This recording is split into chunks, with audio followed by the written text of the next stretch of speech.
চলে যাবেন। আমার বাড়ির ত্রিসীমানায় যেন আপনাকে আমি কখনো না দেখি। আজ রাতে না আমাদের একটা পার্টিতে দাওয়াত আছে। আই তোমার সাহস তো কম না, তুমি আমাকে। তোমার মাঝে কয়টা প্রেম করছে আল্লাহই জানে।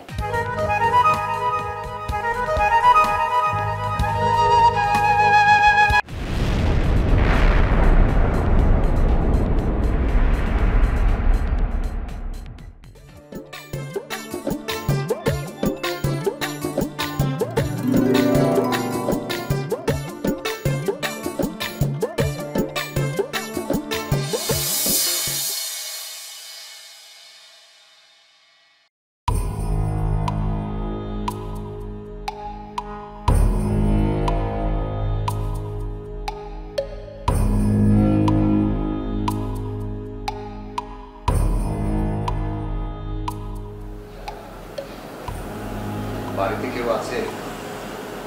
ছেলে মেয়ে?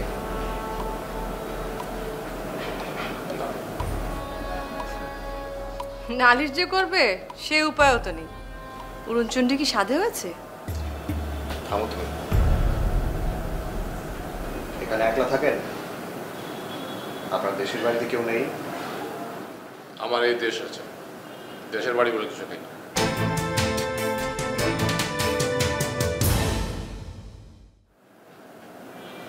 আপনি কি ফাজলাম করছেন নাকি আমার সাথে? শুধু শুধু সময় নষ্ট করছো। আরে আমার ওই যে কিবরিয়া ভাই আছে না, সে তো পুলিশ, তাকে কল করি, সে এসে ধরে নিয়ে গিয়ে ডাকাতি কেসে ফাঁসিয়ে দিক, তখন বুঝবে প্রেমের মরা জলে ডোবে নাকি ভাসে। এসব কি বলছো বৌমা? মিথ্যে কেসে ফাঁসাবে কেন? এই তিথি, তুমি মাকে নিয়ে ঘরে যাও তো।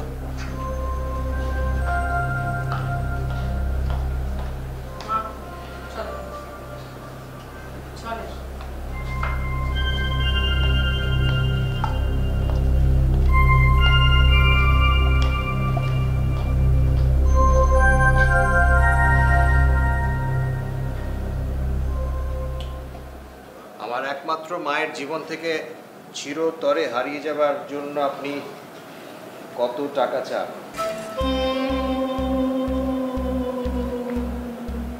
আপনি ব্যবসায়ী মানুষ, আপনি লেনদেন ভালো বুঝেন। আপনি একটা জিনিস জানেন না, টাকা দিয়ে সবকিছু কেনা যায়, শুধু ভালোবাসা কেনা যায়। ফিল্মি ডায়লগ একেবারে মারবেন না, আমার মোটেই পছন্দ না। আপনি শুরু করলেন, আমি তো তাই ভাবলাম। আচ্ছা ঠিক আছে, তারপর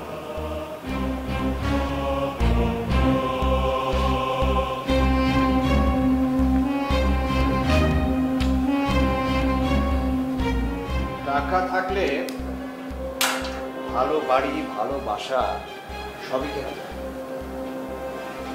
ব্ল্যাঙ্ক চেক। আমার মায়ের জীবন থেকে চিরতরে হারিয়ে যাওয়ার মূল্যটা আপনি নিজের হাতেই বসিয়ে নিন।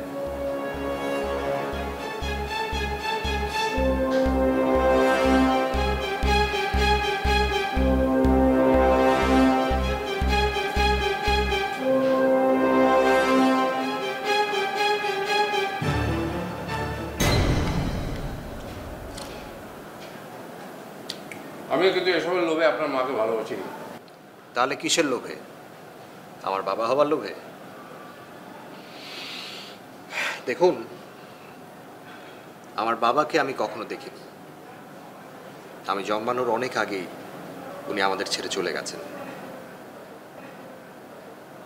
কিন্তু তাই বলে ওনার প্রতি আমার ভালোবাসা, সম্মান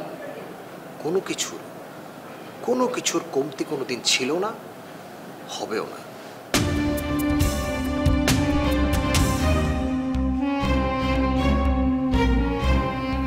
আর ওনার জায়গায় আমি কখনো অন্য কাউকে কোনোদিন চিন্তাও করতে পারবো না।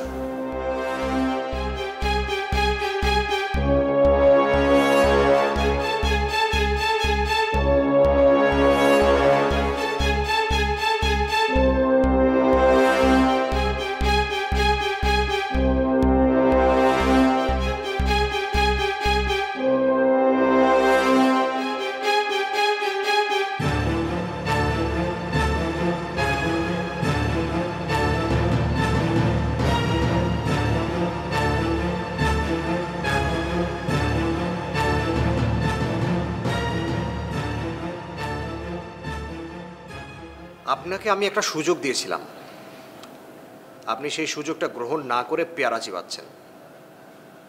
দ্বিতীয়বার কোনো সুযোগ কিন্তু আপনাকে আমি দেব না, সোজা পুলিশ ডেকে কারাবাসের ব্যবস্থা করে দেব। আর শুনুন, এখন এই মুহূর্তে আপনি বাড়ি ছেড়ে বেরিয়ে যাবেন। এ জীবনে আর কোনো দিন যেন আমার মায়ের এই বাড়ির ত্রিসীমানায় আপনাকে আমি না দেখি।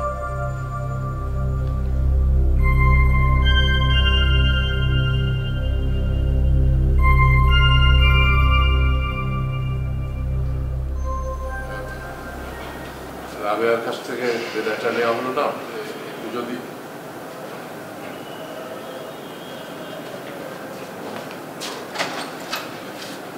যাবার রাস্তা।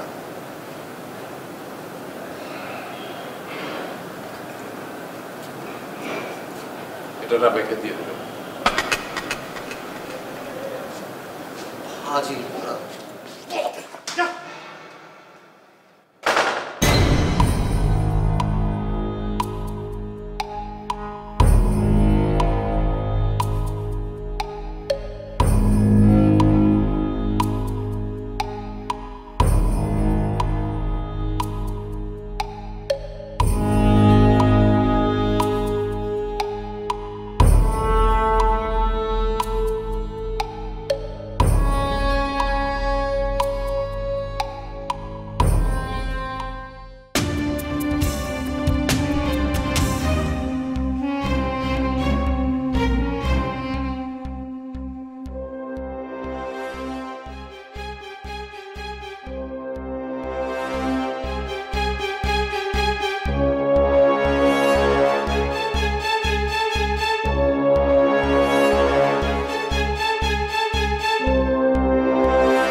তোমাদের সাথে আমার কিছু জরুরি কথা আছে। তোমার কথা শোনার ইচ্ছে এখন মাথায়, যা বলার পর শুনতে হবে।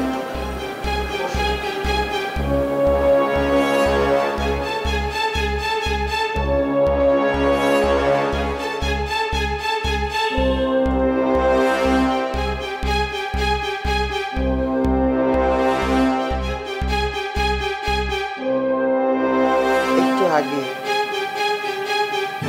তুমি যে মানুষটাকে বাসা থেকে বের করে দিলে, সে যে শুধু আমাকেই অনেক ভালোবাসে তা নয়, আমি তাকে অনেক ভালোবাসি। এই কথাটা বলতে আমি একটুও লজ্জিত হচ্ছি না। মা, মা প্লিজ, পাগলামি করো না। এখনো বলবো, প্রয়োজন হলে বলবো। পাগলদের সাথে পাগলামি করা ছাড়া উপায় কি? আম্মা, আপনি কি আমাদেরকে পাগল বলছেন? হ্যাঁ, ভুল কি বলছি?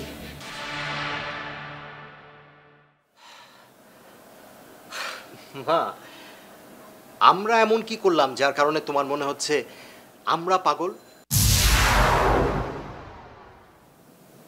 তুমি খুব ভালো করে জানো তোমাকে মানুষ করতে কি কষ্টটাই না আমি করেছি। একলা একটা মেয়ে হয়ে একদিকে চাকরি করেছি, টাকা কামিয়েছি, অন্যদিকে তোমাকে সামলিয়েছি, তোমাকে পড়াশোনা করিয়েছি, শিক্ষিত করেছি। জীবনে তোমার কোনো স্বাদ আহ্লাদ আমি অপূরণ রাখিনি।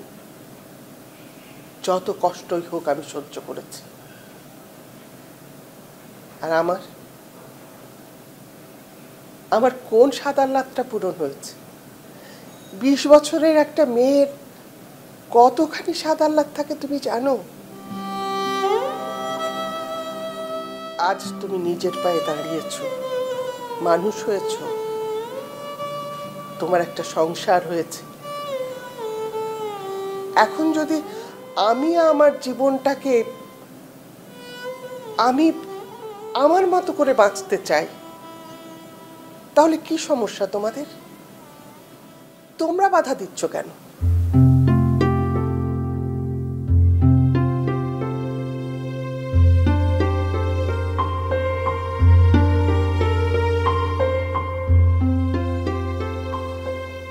আমি সিদ্ধান্ত নিয়েছি আমি বিয়ে করব।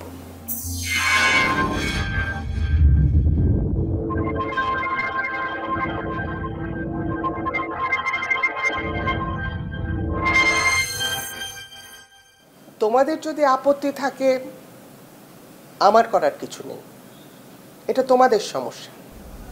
তোমাদের সমস্যা তোমরাই মেটাও, আমি আর কোনো কিছু করতে পারবো না। তোমার জন্য আমি আর কোনো ত্যাগ করতে পারবো না।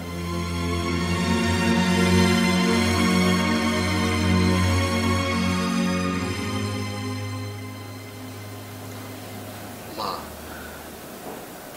মা,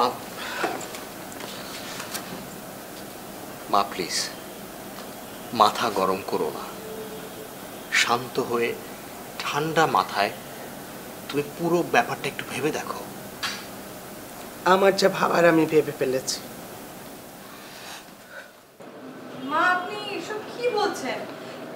এই বয়সে বিয়ে করলে লোকে কি ভাববে? লোকে কি ভাববে সেটা যদি আমাকে ভাবতে হয়, তাহলে লোকে কি ভাববে? লোকের ভাবনা লোককে ভাবতে দাও।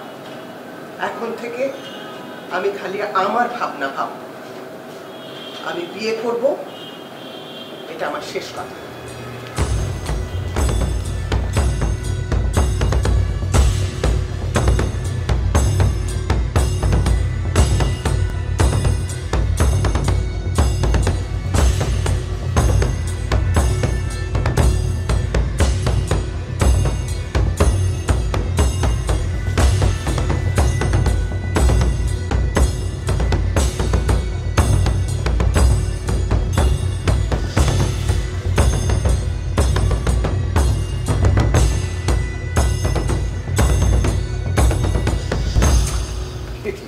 আচ্ছা তুমি কি পাগলামি শুরু করে বলো তো? আমি আজকেই বাপের বাড়ি চলে যাব। যেই বউকে তার শাশুড়ির বিয়ের দাওয়াত খেতে হয়, তার থেকে তার বিষ খেয়ে মরে যাওয়া ভালো। আমি বিষ খেতে পারবো না, তাই আমি বাপের বাড়ি চলে যাচ্ছি।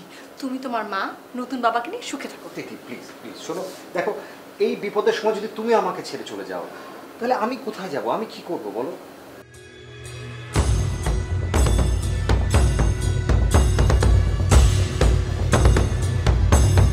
তা আমি কি করব? আম্মা যদি এখন বিয়ে করে তাহলে কি সমাজে মুখ দেখাতে পারবো? তুমি বলো। কিন্তু মা যেই কথাগুলো বলেছে সেগুলো তো ঠিক। তারা দুজনেই অ্যাডাল্ট, আর দুটো অ্যাডাল্ট মানুষ যদি বিয়ে করতে চায় তাদেরকে তো কেউ ঠেকাতে পারে না। তুমি তুমি নিজেই তো অ্যাডভোকেটের মেয়ে, তুমি কি জানো না এটা? ও তার মানে কি, আম্মা যদি কালকে বলে তার একটা মার্ডার করার শখ হয়েছে, খুন করতে চায়, তাহলে কি আমরা তাকে সেটা করতে দিব? কি বলছো তুমি?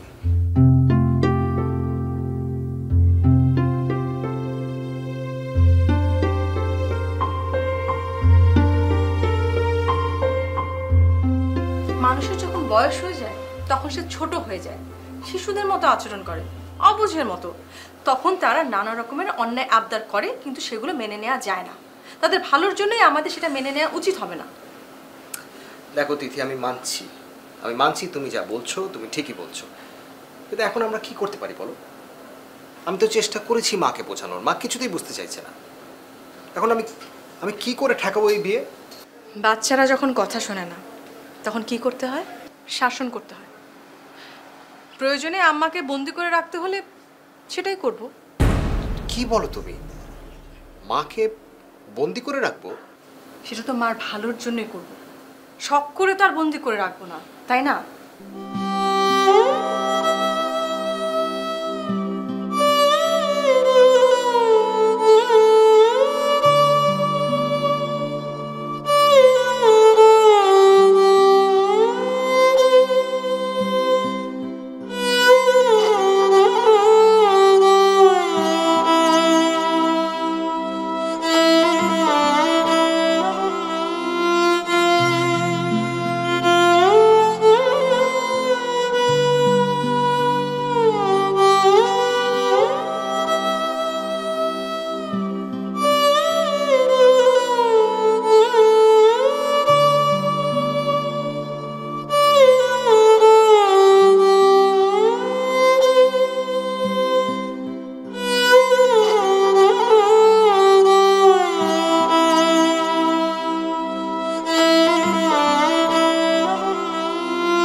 তুমি ঠিক আছো তো? এখনো আছি, কিন্তু কতক্ষণ থাকবো ঠিক নেই। মানে কেন, কি হয়েছে? ওরা প্ল্যান করেছে আমাকে বন্দি করে রাখবে। কি? হ্যাঁ, আমি নিজের কানে শুনে এসেছি। না, পানি মাথার উপরে উঠে যাচ্ছে। আর না। কি করব আমি কিছুই বুঝতে পারছি না। না, এবার আমাদের প্ল্যান বি নিয়ে ভাবতে হবে, আর কোনো উপায় নেই। Plan B? কখন? যা করার আজকে রাত্রে করতে হবে। মন দিয়ে শোনো আমি কি বলছি।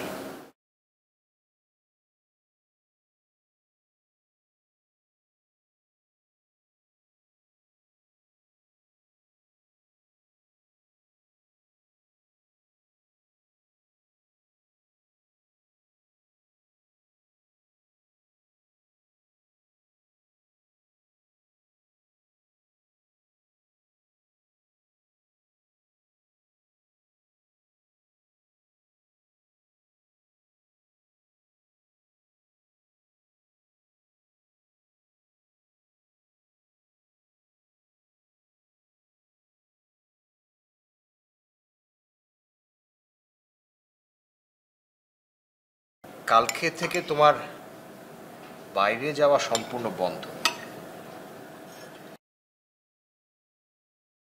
আম্মা বাড়িতে নেই, সর্বনাশ হয়ে গেছে। আম্মা বাড়ি থেকে পালিয়েছে। এই যে এই চিঠি রেখে গেছে। আন্টি পালিয়ে যায়নি, তাকে কিডন্যাপ করা হয়েছে। শি হ্যাজ বিন কিডন্যাপড, আর কিডন্যাপার হলো ওই বুড়ো।